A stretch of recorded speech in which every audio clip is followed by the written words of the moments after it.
नमस्कार, स्वागत है आपका। एफएम न्यूज देख रहे हैं आप और मैं हूं आपके साथ लता। बुलेटिन की शुरुआत करेंगे इस वक्त की अहम खबर के साथ। महाराष्ट्र में चल रही सियासी घमासान के बीच बीजेपी के वरिष्ठ नेता देवेंद्र फडणवीस एक वकील के साथ दिल्ली पहुंचे हैं। महाराष्ट्र में शिवसेना के नेतृत्व वाली महाविकास अघाड़ी सरकार संकट का सामना कर रही है, क्योंकि एकनाथ शिंदे के नेतृत्व में उसके कई विधायकों ने विद्रोह कर दिया है और गुवाहाटी में डेरा डाले हुए हैं। पार्टी के पदाधिकारी ने कहा कि फडणवीस एक वकील के साथ नई दिल्ली के लिए रवाना हुए हैं। वहीं दिल्ली में बीजेपी के कुछ वरिष्ठ नेताओं से भी मुलाकात करने का कार्यक्रम रखा गया है।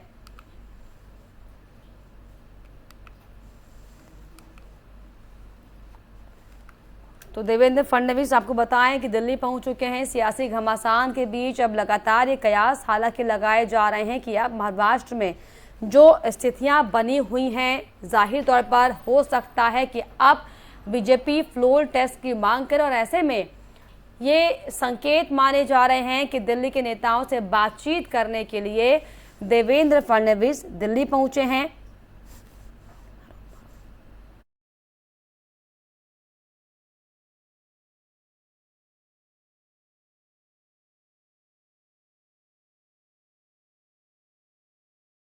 ठाकरे वर्सेस शिंदे की जो लड़ाई है वो दरअसल महाराष्ट्र में सामने आ चुकी है, जिसमें अब अगर फ्लोर टेस्ट की बात आती है तो शिवसेना के पास हालांकि फिलहाल वर्तमान में 16 विधायक हैं, एनसीपी के पास 53, कांग्रेस के पास 44 और अन्य के पास आपको बताएं कि 13 विधायकों का आंकड़ा है और कुल 126 ये आंकड़ा होता है, जो कि अल्पमत में साफ तौर पर महाविकास अघाड़ी सरकार है।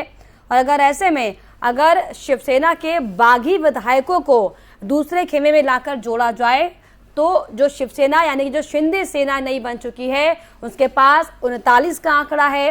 बीजेपी के पास 106 विधायक हैं और इसके अलावा जो महाविकास अघाड़ी के बागी और 9 नेता नए जुड़े थे शिंदे के खेमे से, ये आंकड़ा सामने आया। और इसके अलावा एनडीए समर्थक के पास 7 विधायक हैं, यानी कि कुल अगर आंकड़े की बात की जाए तो 161 का ये आंकड़ा है, जो कि साफ तौर पर बहुमत में है।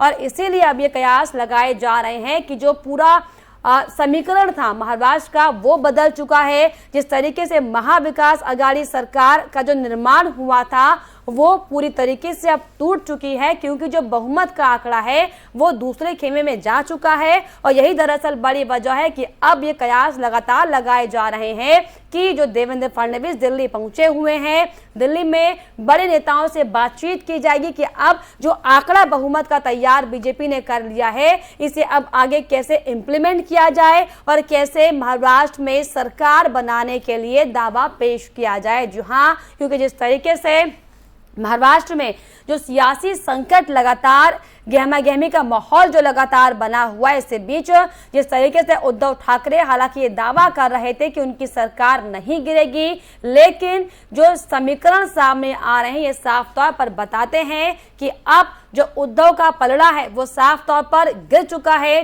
टूट चुका है, क्योंकि दूसरे खेमे में बहुमत के आंकड़े सीधे तौर पर सामने आते हुए दिखाई पड़ रहे हैं।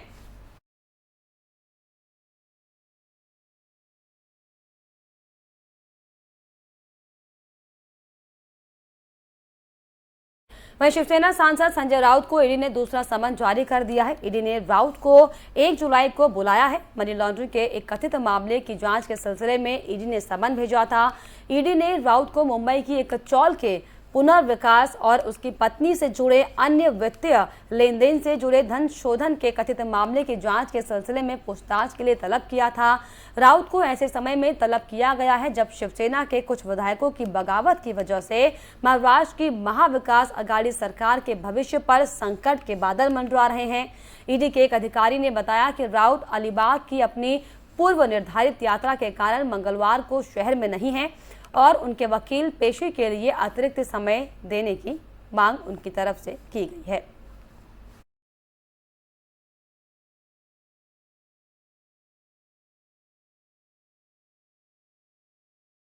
वहीं महाराष्ट्र के राज्यपाल भगत सिंह कोश्यारी ने राज्य में नेता विपक्ष प्रवीण दरेकर की शिकायत पर सरकार के फैसलों के बारे में जानकारी मांगी है।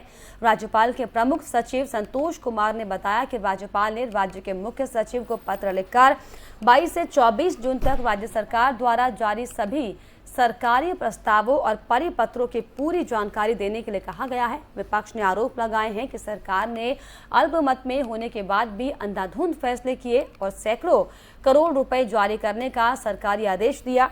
महाविकास अघाड़ी को सरकार में सहयोगी दल ने नेशनलिस्ट कांग्रेस पार्टी और कांग्रेस द्वारा नियंत्रित विभागों से 22 और 24 जून तक कई विकास संबंधी कार्यों के लिए सैकड़ों करोड़ की धनराशि जारी करने के लिए सरकारी आदेश जारी करने के बाद राज्यपाल के दफ्तर ने जानकारी देने संबंधी निर्देश दिए हैं।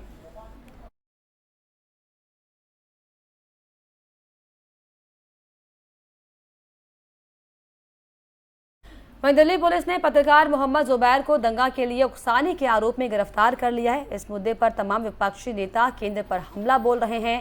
इसी कड़ी में AIMIM के मुखिया असदुद्दीन ओवैसी ने भी PM नरेंद्र मोदी पर निशाना साधा है। के भाषण पर बहुत कुछ बोलेंगे।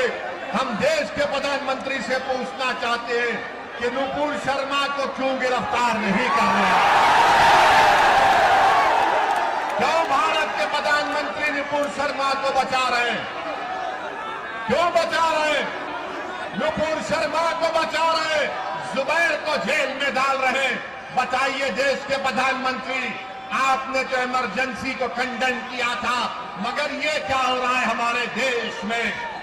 ये क्या हो रहा है हमारे देश में?